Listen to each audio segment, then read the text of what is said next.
সবাইকে স্বাগতম আমাদের আজকের ভিডিওতে। আজ আমি আপনাদের জন্য নিয়ে এসেছি একটি দারুণ মোটিভেশনাল গল্প, যেখানে একটা ঘোড়ার জীবন থেকে আমরা শিখব জীবনের চ্যালেঞ্জ মোকাবিলা করার অসাধারণ শিক্ষা। এই গল্পটি আপনার জীবনের দৃষ্টিভঙ্গি বদলে দিতে পারে, তাই ভিডিওটি পুরোটা দেখুন। কেমন লাগলো কমেন্টে জানাতে ভুলবেন না। সাবস্ক্রাইব করে পাশে থাকবেন, আর যদি করেই থাকেন তাহলে অসংখ্য ধন্যবাদ। শিক্ষক মোটিভেশনাল গল্প।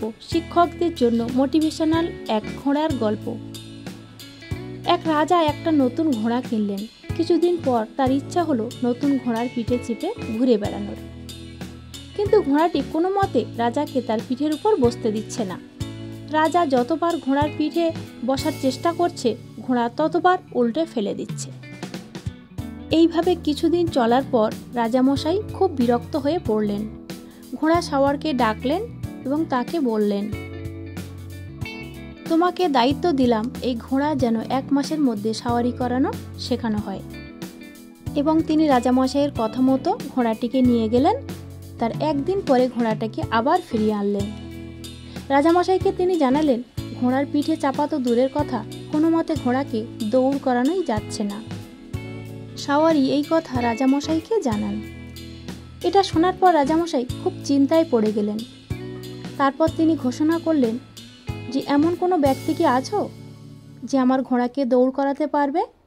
এই ঘোড়াটিকে যে দৌড় করাতে পারবে আমি তাকে পুরস্কৃত করব। এই ঘোষণা শুনে এক ব্যক্তি এগিয়ে এলেন। তিনি 1 মাসের জন্য ঘোড়াটিকে তার কাছে নিয়ে রাখলেন। 1 মাস পর সেই ব্যক্তি ঘোড়ায় চেপে রাজসভায় ঢুকলেন। রাজা তো একেবারে অবাক। তাকে জিজ্ঞাসা করলেন, এটা কিভাবে সম্ভব? আগে আমাকে বলুন। লোকটি তখন একে একে রাজামশাইকে সব বললেন।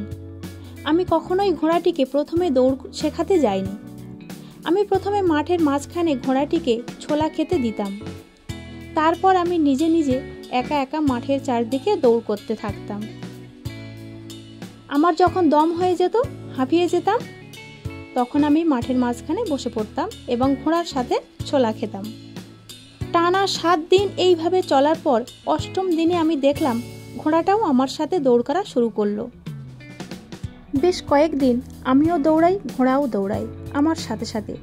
এইভাবে দুজনে একসাথে দৌড়াতে দৌড়াতে বন্ধুত্ব হয়ে গেল। আরও কিছুদিন যাওয়ার পর ঘোড়া বুঝিয়ে দিল তার পিঠের উপরে আমাকে বসতে।